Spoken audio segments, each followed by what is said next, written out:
Hello दोस्तों, स्वागत है आपका मेरे YouTube चैनल कॉमर्स ग्रुप 40 में।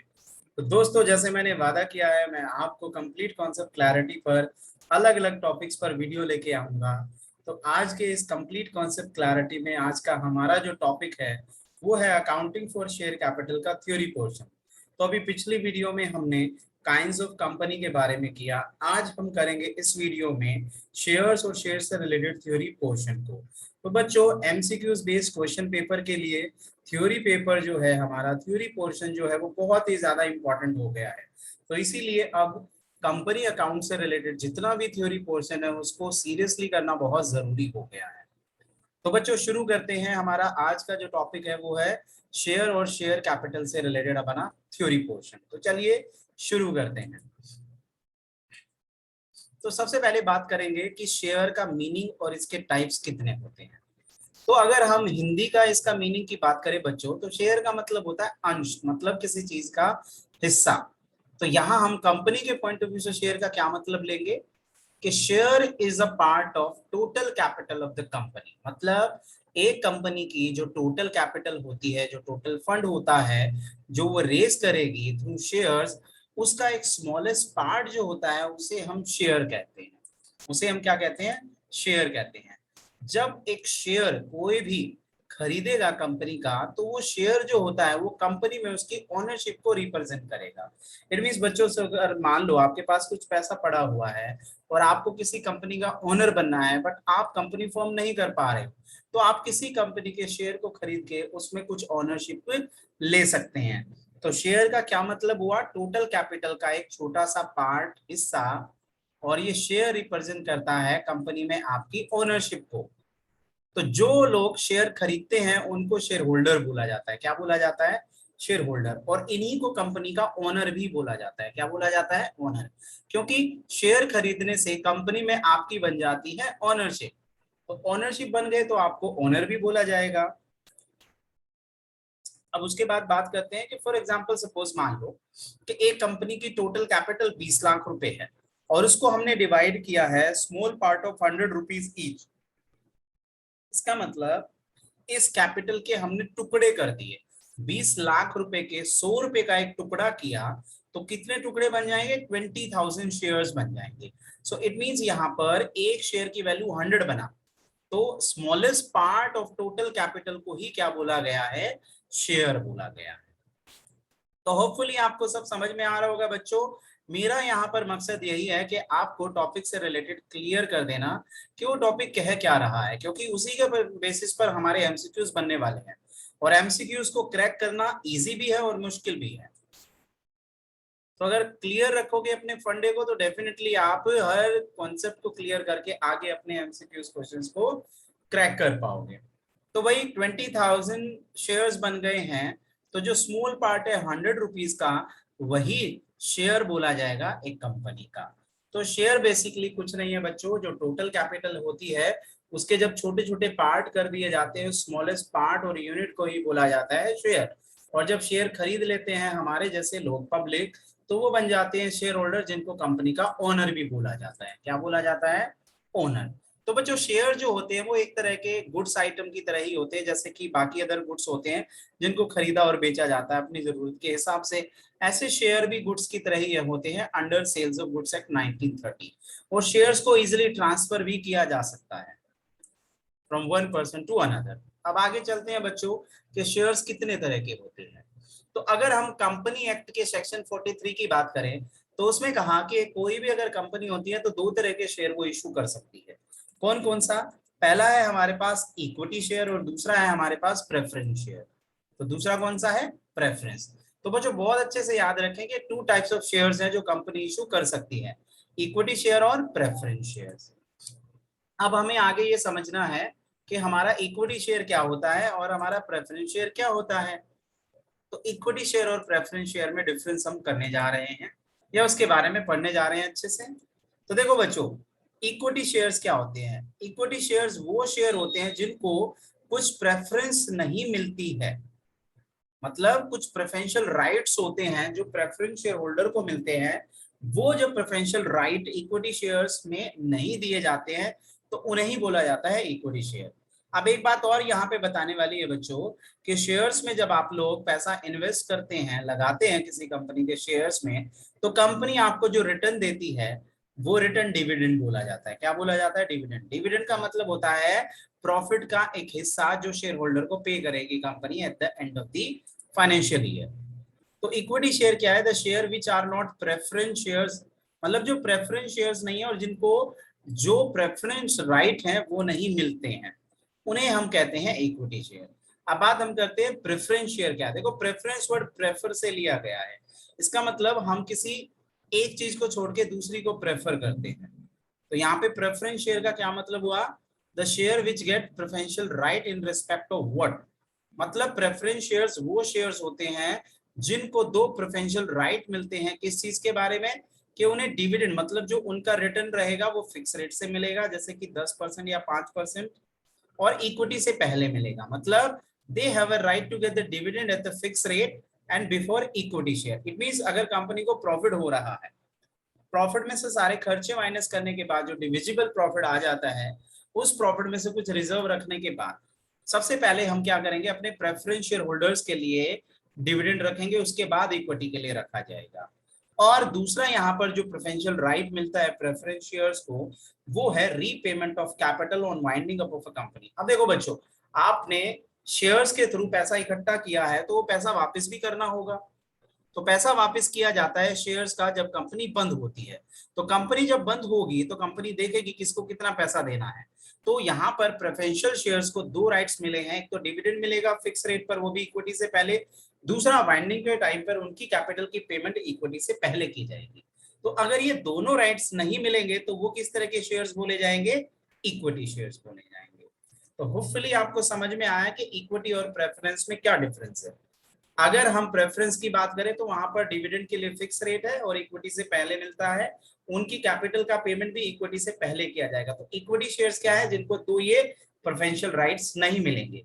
तो बच्चों अगर हम बात करें कि जो हमारे इक्विटी शेयर्स होते हैं वही हमारे लिए रियल ओनर्स होते हैं। They are the real owner of the company. क्यों? क्योंकि मैक्सिमम पैसा इनका ही लगा हुआ है, इनको ही मैक्सिमम रिस्क रहता है, और यही कंपनी के बोले जाते हैं रियल ओनर। इन्हें ही वोटिंग राइट्स होता है, यही मैनेजमेंट एक्टिविटी में पार्टिसिपेट कर सकते हैं। हमारे प्रेफरेंस शेयर होल्डर को वो राइट नहीं होता है। तो बच्चों अब हम बात करते हैं अपना कि हमारे पास जो डिफरेंस है, difference between equity shares and preference shares. तो पहला पॉइंट है रेट ऑफ डिविडेंड। क्या इक्विटी शेयर्स पर रेट ऑफ डिविडेंड फिक्स होता है? नहीं होता है। प्रेफरेंस शेयर्स पर डिविडेंड जो पे किया जाता है वो फिक्स रेट पर किया जाता है, वो पहले ही डिसाइड कर ली जाती है, 10%, 5%, कुछ भी। दूसरा पॉइंट है हमारे पास preferential right over the payment of dividend, कि भाई हमारा जो डिविडेंड का पेमेंट है उस पर प्रेफरेंशियल राइट्स किसको मिलता है, मतलब सबसे पहले किसकी पेमेंट की जाएगी। तो भाई डिविडेंड जो है वो प्रेफरेंस पर पहले पे किया जाएगा और इक्विटी पर बाद में पे किया जाता है। तो दे will gate dividend before preference, they will not get, but dividend is paid before equity shares payment of capital, it means repayment of their capital। तो जब कंपनी वाइंड अप होगी तो हमारा प्रेफरेंस शेयर जो होगा उनकी कैपिटल का payment पहले होगा, उसके बाद इक्विटी शेयर होल्डर्स का किया जाएगा। अब दो इंपॉर्टेंट ये पॉइंट है, वोटिंग राइट्स और right to participate in management. तो वोटिंग राइट्स का मतलब है कि कोई भी अगर मीटिंग होती, कोई भी एजेंडा डिस्कस किया जाता है तो उसमें क्या इनको कोई वोटिंग राइट्स है? तो जैसे कि मान लो आपने शेयर खरीदा तो आप उसके ऑनर बन गए, तो आपका एक वोटिंग राइट हो गया। तो जब भी कोई एजेंडा डिस्कस किया जाएगा मीटिंग के अंदर तो आपसे वोटिंग कराई जाएगी। तो क्या इक्विटी शेयर को वोटिंग राइट्स होते हैं? Yes, they do have voting rights, but preference share holder को जनरली वोटिंग राइट्स नहीं होते हैं।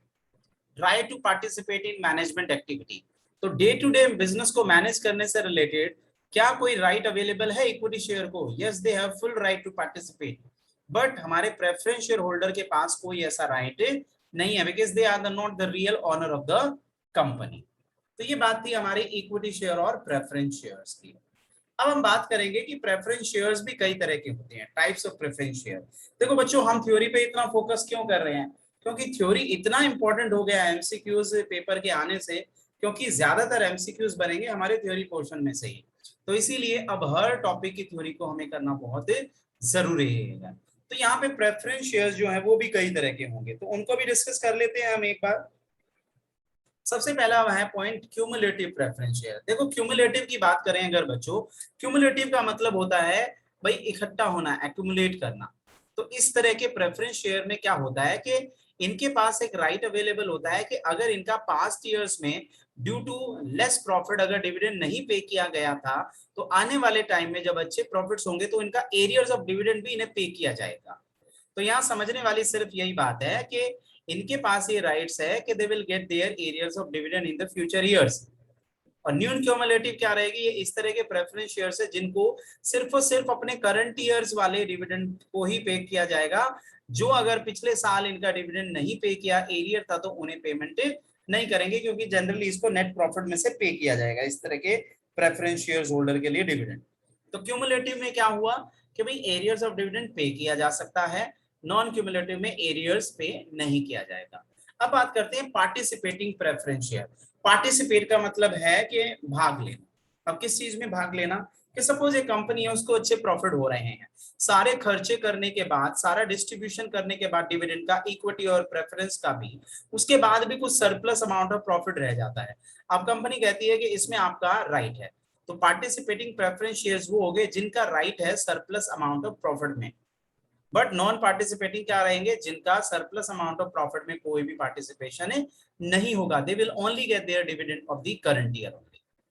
तो कन्वर्टिबल क्या हो गए, जिनको कन्वर्ट किया जा सकता है इक्विटी शेयर, क्योंकि इक्विटी शेयर्स के बहुत सारे बेनिफिट्स होंगे। और नॉन कन्वर्टिबल क्या होंगे, जिनको इक्विटी शेयर में कन्वर्ट नहीं किया जाएगा।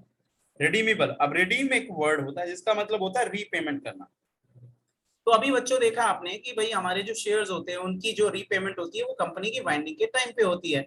बट प्रेफरेंस शेयर्स में ऐसे भी प्रेफरेंस शेयर्स होते हैं जिनकी पेमेंट कंपनी वाइंडिंग से पहले with in the life time में कर सकती है। तो रिडीमेबल प्रेफरेंस शेयर वो होते हैं जब कंपनी एक फिक्स पीरियड ऑफ टाइम के बाद with in the life time of the company payment कर देती है। फॉर एग्जाम्पल सपोज अगर मान लो आज हमने प्रेफरेंस शेयर इशू करे, बोला कि 5 साल बाद पेमेंट कर देंगे, तो इस तरह के प्रेफरेंस शेयर्स को क्या बोलेंगे हम, रिडीमेबल प्रेफरेंस शेयर। और इरिडीमेबल क्या है, जिनकी पेमेंट कंपनी बीच में नहीं करेगी, बिल्कुल जब कंपनी बंद होगी उसी टाइम पे उनकी पेमेंट की जाएगी। तो ये था बच्चों टाइप्स ऑफ प्रेफरेंस शेयर, जिसमें आपको सिर्फ और सिर्फ कॉन्सेप्ट को क्लियर करना है, ज्यादा इसके डीप में जाने की जरूरत नहीं है। मीनिंग क्लियर करके चलोगे आपको सब पता चल जाएगा। तो चलो आगे बढ़ते हैं बच्चों। अब हम बात करेंगे शेयर कैपिटल की। तो आपने देखा कि शेयर्स इशू करने से पैसा आता है और उस पैसे को कैपिटल बोला जाता है। तो भाई शेयर्स के थ्रू जो पैसा इकट्ठा या फंड रेज जो किया जाता है उसको बोला जाता है शेयर कैपिटल। और शेयर कैपिटल के भी बहुत सारे हमारे टाइप हैं, तो एक एक करके हम उनको करते हैं। सबसे पहले है ऑथोराइज्ड कैपिटल, रजिस्टर्ड या नॉमिनल। 3 नाम है बट मीनिंग एक ही रहेगा। उसके बाद इशूड कैपिटल है, उसके बाद सब्सक्राइब्ड कैपिटल है, उसके बाद कॉल्ड अप है, फिर पेड अप है और फिर रिजर्व कैपिटल है। तो अब हम इसको थोड़ा सा डिटेल में और जानेंगे कि क्या क्या ये चीज होती है। तो बच्चों यहाँ पे काइंड्स ऑफ शेयर कैपिटल की बात करते हैं। इसको समझने के लिए मैंने एक एग्जांपल लिया ताकि आपको ये क्लियर हो जाए और theoretically as well as practically मैं आपको ये चीज बता पाऊं। तो देखो XYZ लिमिटेड रजिस्टर्ड हुआ है टोटल कैपिटल ऑफ 500 करोड़ से, आउट ऑफ विच कंपनी ने ऑफर किया है 100 रुपीज का एक शेयर 200 करोड़ के लिए। इसका मतलब 500 टोटल कैपिटल से रजिस्टर्ड है, जिसमें से 200 तुमने पब्लिक को ऑफर किए, पब्लिक ने सब्सक्राइब किया, एप्लीकेशन डाला, कितने के लिए, कितने के लिए, 100 करोड़ के लिए। और उसमें से कंपनी ने मंगाए 80 करोड़ रुपीस, और उसमें से पे कितना किया पब्लिक ने, 60 पर share, it mean 60 crore rupees. So identified types of share capital on the basis of this question या प्रैक्टिकल कॉन्सेप्ट। तो देखो बच्चों कैसे पता चलेगा हमें रजिस्टर्ड कैपिटल या नॉमिनल या ऑथोराइज्ड कैपिटल क्या होती है। देखो कंपनी का एक चार्टर होता है, एक मेन डॉक्यूमेंट होता है जिसको मेमोरेंडम ऑफ एसोसिएशन कहते हैं। रजिस्ट्रेशन के दौरान हमें एमओए बनाना पड़ता है जिसमें क्लॉजेज होती है, तो उसमें कैपिटल की क्लोज होती है। उस कैपिटल की क्लोज में हमें ये डिटरमाइन या डिसाइड करना होता है कि हमारी पूरी लाइफ में इतनी टोटल कैपिटल से हम ऑथोराइज्ड रहेंगे, रजिस्टर्ड रहेंगे, जो आने वाले टाइम में हम पब्लिक से रेज करेंगे। तो रजिस्टर्ड या ऑथोराइज्ड कैपिटल ये है कि according to the MOA, memorandum of association, company authorised है उतने ही अमाउंट से उतना ही अमाउंट वो इशू कर सकती है अपनी पूरी लाइफ में। तो रजिस्टर्ड कैपिटल अगर हम इस एग्जांपल के पॉइंट ऑफ व्यू से देखें तो हमारी 500 रजिस्टर्ड ऑथोराइज्ड कैपिटल है। क्यों? क्योंकि कंपनी इसी अमाउंट से रजिस्टर्ड हुई थी, इसे ज्यादा भी हो सकता है, वो चेंज कर देगी क्लोज को। अब ऑथोराइज्ड कैपिटल में से ही जब हमारी कंपनी इशू करती है कुछ अमाउंट, उसे हम इशूड कैपिटल कहते हैं। जैसे इस एग्जांपल में 200 करोड़ के लिए ऑफर किया, मतलब पब्लिक को हमने इशू किया, सो 200 करोड़ हमारा बन गया इशूड कैपिटल। क्यों? क्योंकि हमने रजिस्टर्ड में से अभी 200 करोड़ को ही इशू किया है। तो अगर बात करें डेफिनेशन या मीनिंग की, तो इशूड कैपिटल क्या है? It is the portion of registered capital जो हमने जनता को इशू कर दिया है। क्लियर है बच्चों? अब हम बात करेंगे सब्सक्राइब। अब सब्सक्राइब का मतलब होता है खरीदना, कि यहाँ पर कितने लोगों ने आपका जो कंपनी का शेयर खरीदा। तो यहाँ पर तुमने इशू किए, कंपनी ने इशू किए 200 करोड़ और सब्सक्राइब्ड हुआ है 100 करोड़ के लिए। कितने के लिए? 100 करोड़ के लिए। तो अगर सब्सक्राइब कैपिटल का मीनिंग हम देखें तो इसका मतलब क्या हुआ? इसका मतलब बहुत सिंपल ही है कि it is the portion of the issued capital जो सब्सक्राइब कर दिया है या अप्लाई किया है जिसके लिए पब्लिक ने।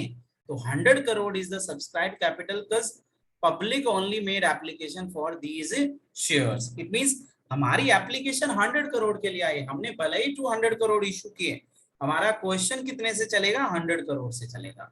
अब एप्लीकेशन आने के बाद हम पब्लिक को बोलेंगे कि पैसा दो, तो हमने क्या किया, इस 100 करोड़ में से सिर्फ 80 करोड़ रुपीस कॉल्ड अप किया। तो सब्सक्राइब कैपिटल का वो पोर्शन जो कंपनी कॉल कर लेती है उसे कॉल्ड अप कहते हैं, और जो कॉल्ड अप नहीं किया उसे अनकॉल्ड बोलेंगे। बहुत सिंपल सी बात है। तो हमने 100 करोड़ में से सिर्फ और सिर्फ 80 करोड़ को कॉल्ड अप कर लिया है। अब इस कॉल्ड अप में से पेमेंट कितना कर लिया है, तो उसे हम क्या बोलेंगे? Paid up capital.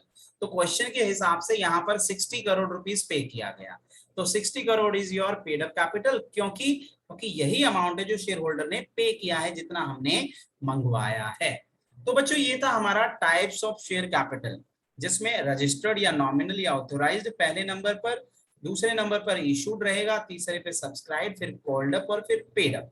अब बच्चों यहाँ पे देखिए जरा कि कॉल्ड अप एक वर्ड है, मतलब सब्सक्राइब्ड कैपिटल में से कुछ पोर्शन तो कॉल कर लिया और कुछ अभी नहीं, क्योंकि वो कंपनी की सिचुएशन पे डिपेंड करता है। कंपनी ने 20 करोड़ रुपए हैं जो बाद में मंगवाएगी, क्योंकि उसको बाद में जरूरत पड़ेगी, क्योंकि कभी भी कुछ भी कॉन्टीजेंसी फ्यूचर में हो सकती है। तो यहाँ देखें कि सब्सक्राइब कैपिटल में से जो अनकॉल्ड कैपिटल है वो हमने अभी बचा ली, वो हम बाद में मंगवाएंगे। तो उसी के ऊपर हमारा एक और टाइप ऑफ कैपिटल है जिसका नाम है रिजर्व कैपिटल। क्या नाम है? रिजर्व। रिजर्व का मतलब होता है संचय करना। कैपिटल मतलब पूंजी को संचय कर लिया, पूंजी को बचा लिया। तो सब्सक्राइब्ड कैपिटल के दो पोर्शन हो गए बच्चों, एक कॉल्ड अप जो मैंने मंगवाया और एक अनकॉल्ड जो मैंने अभी नहीं मंगवाया। तो पिछले क्वेश्चन के अकॉर्डिंग अगर बात करें तो यहाँ पर कॉल्ड अप हुआ 80, तो अनकॉल्ड कितना हुआ? 20 करोड़ रुपीस। तो देखो बच्चों जो ये अनकॉल्ड पोर्शन होता है इसमें से भी कुछ हम क्या करते हैं, एडवर्स सिचुएशन के लिए, वाइंडिंग अप की सिचुएशन के टाइम पर कुछ पैसा बचा के रख लेते हैं ताकि वो उसी टाइम मंगाया जाए। उसी पैसे को बोला जाता है reserve capital.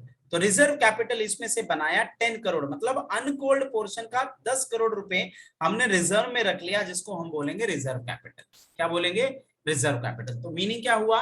It is the portion of uncalled capital which will be called by the company only at the time of winding up of a company is known as reserve capital. मतलब this portion जो हमने reserve करके रखा uncalled वाला, वो सिर्फ और सिर्फ eight the time of winding up the situation company call करेगी, उसे हम कहेंगे रिजर्व कैपिटल। बहुत इंपॉर्टेंट है बच्चों ये टॉपिक रिजर्व कैपिटल के ऊपर। तो एक बार और बता देता हूं कि अनकॉल्ड पोर्शन जो नहीं मंगाया है उसी में से कुछ पोर्शन हम सेव करके रख लेते हैं, रिजर्व करके रख लेते हैं, ताकि वाइंडिंग अप के टाइम पर कोई भी एडवर्स या कॉन्टीजेंसी हो उसको फुलफिल किया जा सके। तो उसे हम कहेंगे रिजर्व कैपिटल। अब हम बात करते हैं कुछ थ्योरेटिकल कॉन्सेप्ट हमारे इस चैप्टर से रिलेटेड, वो है प्राइवेट प्लेसमेंट ऑफ शेयर। जैसे कि इसका नाम है, देखो बच्चों कंपनी क्या कर सकती है, डायरेक्टली जनता से शेयर इशू करके पैसा रेज कर सकती है, बट कई बार क्या होता है कि भाई कंपनी को डर रहता है कि भाई जो पब्लिक है वो शायद अप्लाई ना करे, क्योंकि यहाँ पर हमारी एक क्लॉज है या एक कंडीशन है कि मिनिमम सब्सक्रिप्शन, मतलब मिनिमम एप्लीकेशन आना चाहिए। वो कितना आना चाहिए? 90% ऑफ द इशूड अमाउंट। तो सपोज मान लो अगर तुम 100 रुपए इशू कर रहे हो तो 90 रुपीज के लिए एप्लीकेशन आना जरूरी है। और अगर नहीं आएगा तो वो जो आईपीओ है वो फेल हो जाएगा। तो इसीलिए ये अल्टरनेटिव है कंपनी के लिए कि कंपनी क्या करती है, जनता से डायरेक्टली इशू ना करके कुछ प्री सेलेक्टेड जो इन्वेस्टर्स होते हैं उनको क्या करती है, शेयर्स इशू कर देती है, और इसी को कहते हैं प्राइवेट प्लेसमेंट ऑफ शेयर्स। तो प्राइवेट प्लेसमेंट ऑफ शेयर क्या रहा, private placement is a sale of stock और शेयर और bond to pre selected investors and institutions rather than on the open market. मतलब ओपन मार्केट में वो public को share issue नहीं करेगी, वो क्या करेगी, वहां पर जो इंस्टीट्यूशनल इन्वेस्टर्स हैं या फिर कोई इंस्टीट्यूशंस और ऑर्गेनाइजेशन है जिनके पास बहुत सारा पैसा है, उनको सेलेक्ट करेगी और उनको शेयर क्या कर देगी, इशू कर देगी। तो एक तरह का इनिशियल पब्लिक ऑफर का हमारा एक अल्टरनेटिव होता है जिसमें कंपनी अपने एक्सपेंशन के लिए डायरेक्टली उन इंस्टीट्यूशन से पैसा रेज कर लेती है। इसका फायदा यही है कि भाई डेफिनेटली कंपनी को अगर डर लग रहा है कि पब्लिक नहीं सब्सक्राइब करेगी तो कैसे वो आगे बढ़ेगी, तो सीधा डायरेक्टली वो उनसे कांटेक्ट कर लेते हो। तो इनके इन्वेस्टर्स क्या होंगे, भाई बड़ी बड़ी म्यूचुअल फंड कंपनीज होती हैं जहां पे पैसा सेव करके रखते हैं हमारे जैसे लोग, इंश्योरेंस कंपनियां जो इंश्योरेंस पॉलिसी आती है तो पैसा बहुत सारा आता है, फाइनेंशियल इंस्टीट्यूशन है हमारे पास, तो वो इन्वेस्टर्स होते हैं और उनको इन्वाइट किया जाता है सब्सक्रिप्शन के लिए for the privately placed shares.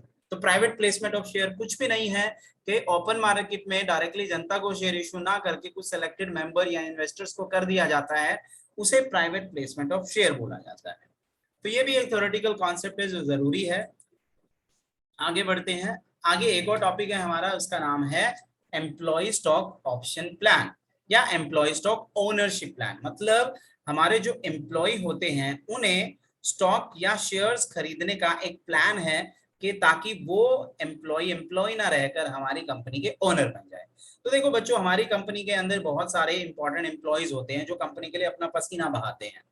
तो कंपनी क्या करती है, उनको अपने पास ही रख लेना चाहती है, तो उनको एक ऑप्शन देती है कि भाई आने वाले टाइम में हम आईपीओ निकाल रहे हैं तो आपके लिए एक छूट है कि आप उस आईपीओ का कुछ पोर्शन खरीद लें और वो मार्केट प्राइस से आपको कम में मिल जाएगा। तो इस तरीके से आप एम्प्लॉय ना रहकर हमारी कंपनी में आ जाओ और ऑनर बन जाओ, ओनरशिप ले लो। तो इसको कहते हैं हम ईसॉप। तो ईसॉप क्या है, ईसॉप एक तरह का एम्प्लॉय बेनिफिट प्लान है, मतलब उनके बेनिफिट के लिए दे रहे हैं जैसे कि बाकी अदर प्रॉफिट शेयरिंग प्लान होते हैं। ईसॉप का मीनिंग क्या हुआ, ईसॉप एक ओनरशिप प्लान है जिसमें हम ऑफर कर रहे हैं अपने वर्कर्स को कि वो सब्सक्राइब करें या बाय करें share of the company at a price less than the market price. मतलब अगर वही शेयर हम मार्केट में इशू करेंगे तो वो 100 का करेंगे, बट हम ईसॉप दे रहे हैं अपने जो वर्कर्स हैं उनको बेनिफिट दे रहे हैं, उन्हें ओनर बनने का चांस दे रहे हैं। तो हमने उनको कहा कि एक प्री डिटरमाइंड डेट पर, एक प्री डिटरमाइंड रेट पर आप ये हमारे जो शेयर्स है वो खरीद ले और ओनर बन जाए।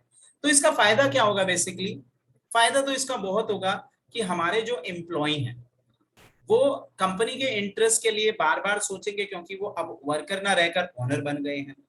और ईसॉप जो है उनकी फाइनेंशियल जो प्लानिंग्स होंगी उनको हेल्पफुल रहेगा, जो हमारे वर्कर्स आगे की जो फाइनेंशियल प्लानिंग कर चुके हैं उसके लिए ईसॉप एक बहुत बड़ा वेपन या इंस्ट्रूमेंट रहता है उनके लिए।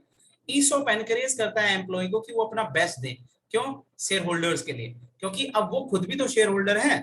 तो इसीलिए अब वो अपना बेस्ट देंगे मार्केट के अंदर या वर्कर एज ए वर्कर रह के भी, क्यों, क्योंकि वो अगर अच्छा काम करेंगे तो डेफिनेटली क्या होगा, कंपनी का जो प्राइस है शेयर का वो इंक्रीज रहेगा। तो इस तरीके से बेनिफिट मिलेंगे। तो बच्चों ये था हमारा अकाउंटिंग फॉर शेयर कैपिटल का पूरा थ्योरेटिकल कॉन्सेप्ट। और भी कॉन्सेप्ट हैं जो प्रैक्टिकल से रिलेटेड है, तो वो धीरे धीरे जैसे जैसे हम प्रैक्टिकल कॉन्सेप्ट करेंगे तो तब वो कवर हो जाएगा। तो बच्चों बने रहिए मेरे साथ मेरे commerce group 4D YouTube channel पर। आपको कंप्लीट कॉन्सेप्ट क्लैरिटी के ऊपर मैं बहुत ही बेहतरीन वीडियोस लाता रहूंगा ताकि आप टर्म 1 एग्जाम को बहुत अच्छे तरीके से क्रैक कर पाए। तो good night everyone, take care, bye bye.